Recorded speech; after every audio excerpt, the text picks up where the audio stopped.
পোলাপান ইচ্ছা কইরা মেয়েদের আইডিতে রিকোয়েস্ট পাঠায়, ইচ্ছা কইরা পাঠায়। যখন দেখে যে তার এখানে রিকোয়েস্ট আসছে, 1000 রিকোয়েস্ট টানতে টানতে দেখে কোনটার নাম আছে। হ্যাঁ, যেই মাত্র দেখে অচিন দেশের পাখি মনে করতেছে এটাই হলো আমার আখি। এইভাবে যখন একটা মেয়ে দেখলো, হুট করে কি করে অ্যাকসেপ্ট করে, অথবা একটা মেয়ে পালি রিকোয়েস্ট পাঠাই দেয়। যেই মাত্র রিকোয়েস্ট অ্যাকসেপ্ট হয়ে যায়, হুট করে মেসেঞ্জারে যায়, যাই সেরে লেখে হাই। এরপরে দেখেন আরেকটা মেসেজ পাঠায়, কেমন আছেন?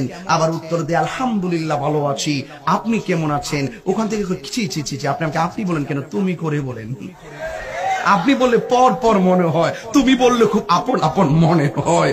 এইভাবে যখন মেসেজ পাঠায় দেওয়ার পরে কত আর মেসেজ পাঠায়, মেসেজ আর কত চলে। হুট করে ছেলে একটা ডাক দিয়া কয়, আচ্ছা আপনার সাথে কি আমি একটু ভয়েস কলে কথা বলতে পারি? তখন ভয়েস কলে পাঠায়, আপনার বাড়ি কোথায়? হুট করে মেয়েটা যদি ভয়েসটা পাঠায়, আমার বাড়ি হলো পটুয়াখালী। তখন ছেলেটা এতক্ষণে কনফার্ম করলো, এতদিন মেসেজ যাই লিখেছি, আজকে কিন্তু হালকা কনফার্ম করেছি, যাকে আমি খুঁজি সে তো তাই।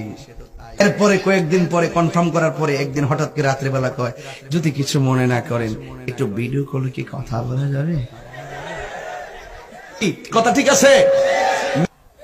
আমি কি বাড়িয়ে কিছু বলেছি?